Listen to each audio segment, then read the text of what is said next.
Hi friends, എല്ലാവർക്കും പുതിയൊരു വീഡിയോയിലേക്ക് സ്വാഗതം. ഈ വർഷത്തെ പോളിടെക്നിക് അഡ്മിഷനുമായി ബന്ധപ്പെട്ട് സ്പോട്ട് അഡ്മിഷനെ പറ്റിയുള്ള എല്ലാ കാര്യങ്ങളും നമ്മൾ കഴിഞ്ഞ വീഡിയോ ഷെയർ ചെയ്തു. ഇപ്പോൾ അഡ്മിഷൻ ഷെഡ്യൂൾ വന്നിരിക്കുന്നു. അപ്പോൾ എത്ര റാങ്ക് മുതലുള്ളവരാണ് അഡ്മിഷൻ പോകേണ്ടത്, അഡ്മിഷൻ പോകുമ്പോൾ എന്തൊക്കെ കാര്യങ്ങൾ ശ്രദ്ധിക്കണം, ഇൻ്റർവ്യൂവിന് പോകുമ്പോൾ എത്ര രൂപ ഫീസ് കൊണ്ടുപോകണം, അങ്ങനെയുള്ള എല്ലാ കാര്യങ്ങളും ഈ വീഡിയോ ഷെയർ ചെയ്യുന്നുണ്ട്. അതുപോലെ നിങ്ങൾ സ്പോട്ട് അഡ്മിഷൻ രജിസ്ട്രേഷൻ ചെയ്തിട്ടില്ലെങ്കിൽ നമ്മൾ അതെല്ലാം വിശദമായി കഴിഞ്ഞ വീഡിയോയിൽ പറഞ്ഞാണ്. ആ വീഡിയോ കാണാത്തവർക്ക് വേണ്ടി എത്ര ജില്ലകളിൽ സ്പോട്ട് അഡ്മിഷൻ രജിസ്ട്രേഷൻ ചെയ്യാമെന്നുള്ളത് ഞാൻ ഈ വീഡിയോ കാണിക്കുന്നുണ്ട്. അപ്പോൾ ഈ ഒരു വീഡിയോ നിങ്ങൾ ആദ്യം മുതൽ അവസാനം വരെ കാണുക. അപ്പോൾ നമുക്ക് വീഡിയോയിലേക്ക് പോകാം. ആദ്യമായിട്ട് കൂടുതൽ സംശയങ്ങൾ കുട്ടികൾ ചോദിക്കുന്നത് ആർക്കൊക്കെ ഈ ഒരു കൗൺസിലിംഗ് പങ്കെടുക്കാവുന്നതാണ്. അതേപറ്റി നമ്മൾ ഓൾറെഡി 2-3 വീഡിയോ ഷെയർ ചെയ്തിട്ടുണ്ട്. ആ വീഡിയോ കാണാത്തവർക്ക് വേണ്ടി ഒന്നുകൂടെ പറയാം. റാങ്ക് ലിസ്റ്റിൽ പേരുള്ളവർക്ക് മാത്രമേ ഈ ഒരു കൗൺസിലിംഗിന് പങ്കെടുക്കാൻ സാധിക്കുകയുള്ളൂ. അതായത് റാങ്ക് ലിസ്റ്റിൽ പേരുള്ള അപേക്ഷകർക്ക് കൗൺസിലിംഗിൽ ഓൺലൈനായി രജിസ്റ്റർ ചെയ്ത് പങ്കെടുക്കാവുന്നതാണ്. അപ്പോൾ നിങ്ങളിപ്പോൾ റാങ്ക് ലിസ്റ്റിൽ ഉണ്ടെന്ന് വെച്ച് നിങ്ങൾക്ക് നേരിട്ട് പോയി സ്പോട്ട് അഡ്മിഷൻ പങ്കെടുക്കാൻ സാധിക്കില്ല. നിങ്ങൾ എന്ത് ചെയ്യണം? ഓൺലൈൻ രജിസ്ട്രേഷൻ ചെയ്യണം. അപ്പോൾ ഓൺലൈൻ രജിസ്ട്രേഷൻ ചെയ്യാനുള്ള അവസാന തീയതി എന്ന് പറയുന്നത് 21 നാളെയാണ്. അപ്പോൾ നമ്മൾ മുമ്പ് ചെയ്ത വീഡിയോസ് എല്ലാം നിങ്ങൾ കണ്ടു കാണുമെന്ന് വിചാരിക്കുന്നു. നിങ്ങൾ ഓൾറെഡി ഓൺലൈൻ രജിസ്ട്രേഷൻ ചെയ്ത് കാണുമെന്ന് വിചാരിക്കുന്നു. അപ്പോൾ ഇനി ആരെങ്കിലും ചെയ്യാത്തവരുണ്ടെങ്കിൽ എത്രയും പെട്ടെന്നായിട്ട് ഓൺലൈൻ രജിസ്ട്രേഷൻ ചെയ്യേണ്ടതാണ്. ഓക്കെ, ഇനി നിങ്ങളുടെ കൗൺസിലിംഗ് നടക്കുന്നത് എപ്പോൾ തൊട്ടാണ്? 22 ജൂലൈ മുതൽ 26 ജൂലൈ വരെയാണ്. അപ്പോൾ നിങ്ങൾക്ക് സ്പോട്ട് അഡ്മിഷന് വേണ്ടി എത്ര ജില്ലകളിൽ പങ്കെടുക്കാം? നിങ്ങൾക്ക് 3 ജില്ലകളിൽ അപേക്ഷ കൊടുക്കാവുന്നതാണ്. അത് കൂടാതെ എക്സ്ട്രാ ആയിട്ട് ഇടുക്കിയും വയനാടും കൊടുക്കാം. ഓക്കെ, അതായത് നിങ്ങൾ counselling and spot admission registration ചെയ്യുമല്ലോ. അപ്പോൾ അങ്ങനെ ചെയ്യുമ്പോൾ നിങ്ങൾ ആദ്യമായിട്ട് കൊടുക്കുന്നത് നിങ്ങളുടെ ആപ്ലിക്കേഷൻ നമ്പറും ഡേറ്റ് ഓഫ് ബർത്തും കൊടുത്തിട്ട് തിരുവനന്തപുരം ജില്ല കൊടുത്തു, ഓക്കെ കൊടുത്തു. അപ്പോൾ നമ്മൾ ഫസ്റ്റ് ജില്ലയുടെ രജിസ്ട്രേഷൻ സ്ലിപ്പ് വന്നു, അതെടുത്ത് വെച്ചു. രണ്ടാമതായിട്ട് നമ്മളിപ്പോൾ തിരുവനന്തപുരം അല്ലാതെ പത്തനംതിട്ട കൊടുത്തു, അതെടുത്ത് വെച്ചു. അങ്ങനെ നിങ്ങൾക്ക് 3 ജില്ല വരെ കൊടുക്കാൻ പറ്റും. അപ്പോൾ ആ ഒരു 3 ജില്ലയിലെ കോളേജുകളിലും നിങ്ങൾക്ക് സ്പോട്ട് അഡ്മിഷന് പങ്കെടുക്കാവുന്നതാണ്. ഇനി അതുകൂടാതെ ഇടുക്കിയും വയനാട് നിങ്ങൾക്ക് കൊടുക്കാൻ പറ്റും. ഓക്കെ, അത് അഡീഷണൽ ആയിട്ട് ആ 2 ജില്ലയും കൂടെ കൊടുക്കാൻ പറ്റും. ഓക്കെ, മനസ്സിലായെന്ന് വിചാരിക്കുന്നു. അപ്പോൾ ഇനി ഇത്രയും കാര്യങ്ങളാണ് ചെയ്യേണ്ടത്. ഓക്കെ, ഇത് ഓൾറെഡി നിങ്ങൾ ചെയ്ത് കാണുമെന്ന് വിചാരിക്കുന്നു. അത് ചെയ്യാത്തവർക്ക് വേണ്ടിയാണ് ഒന്നുകൂടെ കാണിച്ചത്. ഇനി ആരെങ്കിലും ഒരു ജില്ല മാത്രമേ കൊടുത്തിട്ടുള്ളൂ, നിങ്ങൾക്ക് മാർക്ക് കുറവാണെങ്കിൽ നിങ്ങൾ അഡീഷണൽ ആയിട്ട് 2 ജില്ലയും അല്ലെങ്കിൽ വയനാട് ഇടുക്കിയൊക്കെ നിങ്ങൾക്ക് കൊടുക്കാവുന്നതാണ്. ഓക്കെ, അപ്പോൾ നമ്മുടെ ഈ ഒരു റാങ്ക് ലിസ്റ്റിൽ പേരുള്ള എല്ലാവർക്കും ഈ ഒരു സ്പോട്ട് അഡ്മിഷൻ പങ്കെടുക്കാം. പക്ഷേ നിങ്ങൾ നിർബന്ധമായിട്ട് ഓൺലൈൻ രജിസ്ട്രേഷൻ ചെയ്തിരിക്കണം. ഓൺലൈൻ രജിസ്ട്രേഷൻ ചെയ്യാത്തവർക്ക് പങ്കെടുക്കാൻ സാധിക്കില്ല. ഓക്കെ, ഓൺലൈൻ രജിസ്ട്രേഷൻ ചെയ്തവരെ മാത്രമേ ഈ സ്പോട്ട് അഡ്മിഷന് പങ്കെടുപ്പിക്കുകയുള്ളൂ. അതുപോലെ തന്നെ നിങ്ങൾ ഏതെങ്കിലും പോളിടെക്നിക് കോളേജിൽ അഡ്മിഷൻ എടുത്തിട്ടുണ്ടെങ്കിൽ ആ കോളേജിൽ നിന്ന് നിങ്ങൾക്ക് ലഭിച്ചിട്ടുള്ള അഡ്മിഷൻ സ്ലിപ്പോ അല്ലെങ്കിൽ അവിടെ ഫീസ് അടച്ചതിൻ്റെ രസീതോ ഉണ്ടെങ്കിൽ നിങ്ങൾക്ക് ആ ഒരു ഫീസ് അടച്ച രസീതോ അഡ്മിഷൻ സ്ലിപ്പോ ആയിട്ട് പോയിട്ട് നിങ്ങൾക്ക് സ്പോട്ട് അഡ്മിഷന് പങ്കെടുക്കാവുന്നതാണ്. ഇനി അതുപോലെ തന്നെ നിങ്ങളിപ്പോൾ വേറെ എന്തെങ്കിലും കോഴ്സിന് പഠിക്കുന്ന കുട്ടികളാണെങ്കിൽ അഥവാ നിങ്ങൾക്കിപ്പോൾ TC നിങ്ങളുടെ ആ കോളേജിൽ നിന്ന് നിങ്ങൾക്ക് ലഭിച്ചിട്ടില്ലെങ്കിലും നിങ്ങൾക്ക് സ്പോട്ട് അഡ്മിഷൻ പങ്കെടുക്കാം.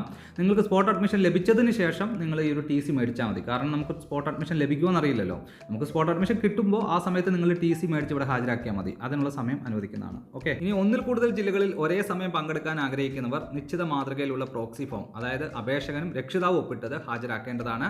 അപേക്ഷകൻ നിർദ്ദേശിക്കുന്ന പ്രോക്സിയാണ് ഹാജരാകുന്നതെങ്കിൽ ബന്ധപ്പെട്ട സർട്ടിഫിക്കറ്റുകളുടെ പകർപ്പുകൾ അപേക്ഷകൻ സാക്ഷ്യപ്പെടുത്തിയത് സഹിതം ഹാജരാകേണ്ടതാണ്.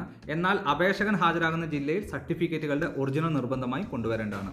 അതായത് ഇപ്പോൾ നിങ്ങൾ തിരുവനന്തപുരം ജില്ലയിലേക്ക് നിങ്ങളാണ് പോകുന്നതെങ്കിൽ നിങ്ങൾ എല്ലാ സർട്ടിഫിക്കറ്റും ഒറിജിനലായിട്ട് വേണം സ്പോട്ട് അഡ്മിഷന് പോകാൻ വേണ്ടി.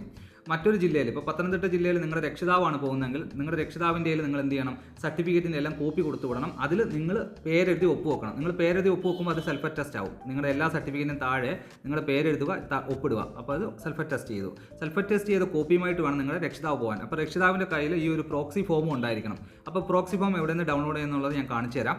ഓക്കെ, അപ്പോൾ ഈ ഒരു കാര്യം ശ്രദ്ധിക്കുക. അതുപോലെ തന്നെ ഒരു അപേക്ഷകൻ ഒന്നിൽ കൂടുതൽ ജില്ലയിൽ അഡ്മിഷൻ നേടിയാൽ അവസാനം നേടിയ അഡ്മിഷൻ മാത്രമേ നിലനിൽക്കുകയുള്ളൂ. അതിനു മുമ്പ് നേടിയ അഡ്മിഷൻ സ്വമേധയാ റദ്ദാക്കുന്നതാണ്. ആയതിനാൽ ഒന്നിൽ കൂടുതൽ ജില്ലകളിൽ പങ്കെടുക്കുന്നവർ അവരുടെ അഡ്മിഷൻ ഉറപ്പുവരുത്തേണ്ടതാണ്. അതായത് ഇപ്പോൾ നിങ്ങൾ പോകുന്ന ജില്ലയിൽ നിങ്ങൾക്ക് ഇഷ്ടമുള്ള ബ്രാഞ്ച് കിട്ടി, ഇഷ്ടമുള്ള കോളേജ് കിട്ടി, നിങ്ങൾ അവിടെ അഡ്മിഷൻ എടുത്തെങ്കിൽ ആ വിവരം നിങ്ങളുടെ രക്ഷിതാവിനെ അറിയിക്കുക. അല്ലെങ്കിൽ രക്ഷിതാവിന് അവിടെ വേറൊരു ബ്രാഞ്ച് കിട്ടി അഡ്മിഷൻ എടുക്കുകയാണെങ്കിൽ നിങ്ങൾക്ക് ഇവിടെ ലഭിച്ച അഡ്മിഷൻ ക്യാൻസൽ ആയി പോകും. അതായത് ഏറ്റവും അവസാനം എടുക്കുന്നത് മാത്രമേ നിലനിൽക്കുകയുള്ളൂ. ഓക്കെ, അപ്പോൾ ഇനി നമുക്ക് സ്പോട്ട് അഡ്മിഷൻ ഷെഡ്യൂൾ നോക്കാം. സ്പോട്ട് അഡ്മിഷൻ ഷെഡ്യൂൾ നോക്കാൻ വേണ്ടി നിങ്ങൾക്ക് ഇവിടെ കാണാൻ സാധിക്കും കൗൺസിലിംഗ് സ്പോട്ട് അഡ്മിഷൻ ഷെഡ്യൂൾ. അത് ക്ലിക്ക് ചെയ്യുക. അത് ക്ലിക്ക് ചെയ്ത് കഴിയുമ്പോൾ ഇങ്ങനെ ഒരു പേജ് ഓപ്പൺ ആവും. ഇപ്പോൾ അവിടെ നിങ്ങൾക്ക് കാണാൻ സാധിക്കും റൈറ്റ് ഹാൻഡ് സൈഡിൽ ഡൗൺലോഡ് ഷെഡ്യൂൾ എന്നുണ്ട്. ആ ഒരു ആരോ മാർക്ക് കാണിക്കുന്നത് അത് ഡൗൺലോഡ് ചെയ്യുക. നിങ്ങളുടെ ഫോണിലേക്ക് ഡൗൺലോഡ് ചെയ്യുക അല്ലെങ്കിൽ നിങ്ങളുടെ കമ്പ്യൂട്ടറിലേക്ക് ഡൗൺലോഡ് ചെയ്യുക. അതിനുശേഷം ആ ഒരു ഷെഡ്യൂൾ പറയുന്ന സമയത്ത് വേണം നമുക്ക് ഇൻ്റർവ്യൂവിന് ഹാജരാകാൻ വേണ്ടി അല്ലെങ്കിൽ കൗൺസിലിംഗിന് ഹാജരാകാൻ വേണ്ടി. ഇപ്പോൾ ഞാനിപ്പോൾ തിരുവനന്തപുരം ജില്ലയിലെ ഒരു കോളേജിലാണ് എനിക്ക് അഡ്മിഷൻ എടുക്കേണ്ടത്. അപ്പോൾ ഞാൻ പോകേണ്ടത് എവിടെയാണ്? സെൻട്രൽ പോളിടെക്നിക് കോളേജ് തിരുവനന്തപുരത്താണ് പോകേണ്ടത്. അപ്പോൾ ഞാൻ അവിടുത്തെ ഷെഡ്യൂൾ ഡൗൺലോഡ് ചെയ്തു. ഡൗൺലോഡ് ചെയ്തിട്ട് ഓപ്പൺ ചെയ്യുകയാണ്. അപ്പോൾ അഡ്മിഷൻ ഷെഡ്യൂൾ ഓപ്പൺ ചെയ്താൽ ഇങ്ങനെ ആയിരിക്കും. ഇതിൽ നിങ്ങൾക്ക് കാണാൻ സാധിക്കും തിരുവനന്തപുരം ജില്ലയിലെ വിവിധ പോളിടെക്നിക് കോളേജുകളിലേക്കുള്ള 1ാം വർഷ ഡിപ്ലോമ സ്പോട്ട് അഡ്മിഷൻ 2024 ജൂലൈ മാസം 23, 24, 25 തീയതികളിൽ താഴെ പറയുന്ന സമയക്രമം അനുസരിച്ച് വട്ടിയൂർക്കാവ് സെൻട്രൽ പോളിടെക്നിക് കോളേജ് വെച്ച് നടത്തുന്നതാണ്. അവിടെ നിങ്ങൾ കാണാൻ സാധിക്കും ആരൊക്കെയാണ് പങ്കെടുക്കേണ്ടത്. അതായത് ഇപ്പോൾ 23/7/2024 രാവിലെ 9 മണിക്ക് ആരൊക്കെ പങ്കെടുക്കണം, 11 മണിക്ക് ആരൊക്കെയാണ് വരേണ്ടത്, ഉച്ചയ്ക്ക് ശേഷം 2 മണിക്ക് ആരൊക്കെയാണ് പങ്കെടുക്കേണ്ടത് എന്നുള്ള അവിടെ കാണാൻ സാധിക്കും. ആ പറയുന്ന റാങ്കിലുള്ളവർ ആ പറയുന്ന സമയത്തിന് മുമ്പ് തന്നെ അവിടെ എത്തിച്ചേരുക. അവിടെ നിങ്ങൾ ചെന്നതിന് ശേഷം നിങ്ങൾ അവിടെ കൗണ്ടറിൽ ബന്ധപ്പെട്ട് നിങ്ങളവിടെ വന്ന കാര്യം അവിടെ റിപ്പോർട്ട് ചെയ്യണം. കാരണം അവിടെ വന്നിരുന്ന കുട്ടികളുടെ വെച്ചിട്ട് അവരൊരു ലിസ്റ്റ് ഉണ്ടാക്കിയിട്ടാണ് സ്പോട്ട് അഡ്മിഷൻ പങ്കെടുപ്പിക്കുന്നത്. ഓക്കെ, ഇനി നമുക്ക് മറ്റൊരു ജില്ലയുടെ നോക്കാം, എറണാകുളം ജില്ലയെ നോക്കാം. എറണാകുളം ജില്ലയിൽ സ്പോട്ട് അഡ്മിഷൻ നടക്കുന്നത് 22, 23, 24, 25, 26 തീയതികളിലാണ്. പ്രവേശനത്തിന് ഹാജരാകുന്നവർ അസൽ സർട്ടിഫിക്കറ്റ് ഹാജരാക്കേണ്ടതും പ്രോസ്പെക്ട് പ്രകാരമുള്ള ഫീസ് കൊടുക്കേണ്ടതാണ്. അപ്പോൾ ഫീസ് എന്ന് പറയുന്നത് എത്ര വരുമെന്ന് നോക്കാം. അഡ്മിഷൻ ലഭിക്കുകയാണെങ്കിൽ വാർഷിക വരുമാനം 1 ലക്ഷം രൂപ വരെയുള്ളവർ 1000 രൂപയും മറ്റുള്ളവർ 4105 രൂപയും ഡെബിറ്റ് കാർഡ് അല്ലെങ്കിൽ ക്രെഡിറ്റ് കാർഡ് അല്ലെങ്കിൽ ഗൂഗിൾ പേ വഴി കൊടുക്കേണ്ടതാണ്. പിന്നെ PTA ഫണ്ട് ഉണ്ട്. PTA ഫണ്ട്, അസോസിയേഷൻ ഫണ്ട് എന്നിവ പണമായി 3600 രൂപ നൽകേണ്ടതാണ്. പിന്നെ യൂണിഫോം ആൺകുട്ടികൾക്ക് 1300 രൂപയും പെൺകുട്ടികൾക്ക് 1700 രൂപയുമാണ്.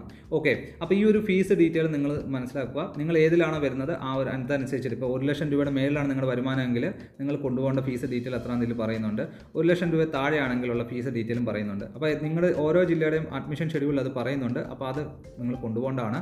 ആവശ്യമായ രേഖകൾ SSLCയുടെ ഒറിജിനൽ സർട്ടിഫിക്കറ്റ്, ട്രാൻസ്ഫർ TC നിങ്ങളുടെ കയ്യിലുണ്ട്, TC കൊണ്ടുപോകുക. അല്ലെങ്കിൽ നിങ്ങൾ അഡ്മിഷൻ എടുത്തിട്ടുണ്ട് അത് ഹാജരാക്കാനുള്ള സമയം തരും.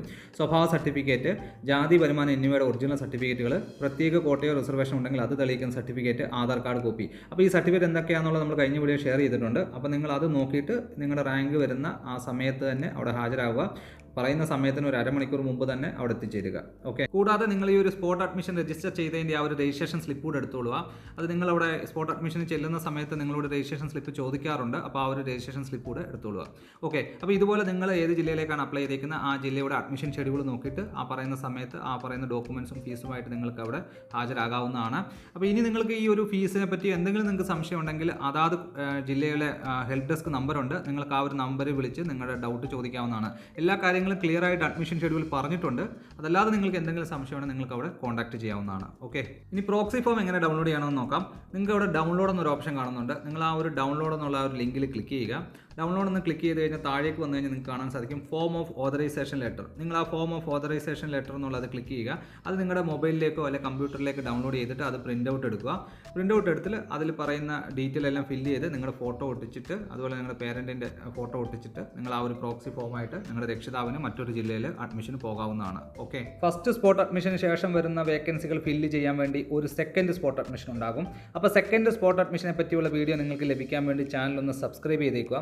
ഈ വീഡിയോ നിങ്ങൾക്ക് ഇഷ്ടപ്പെട്ടാൽ ഒന്ന് ലൈക്ക് ചെയ്തേക്കുക. ഏറ്റവും ലേറ്റസ്റ്റ് അപ്ഡേറ്റുമായിട്ട് നമുക്ക് അടുത്ത വീഡിയോയിൽ വീണ്ടും കാണാം. അതുവരെ എല്ലാ കൂട്ടുകാർക്കും ഗുഡ് ബൈ.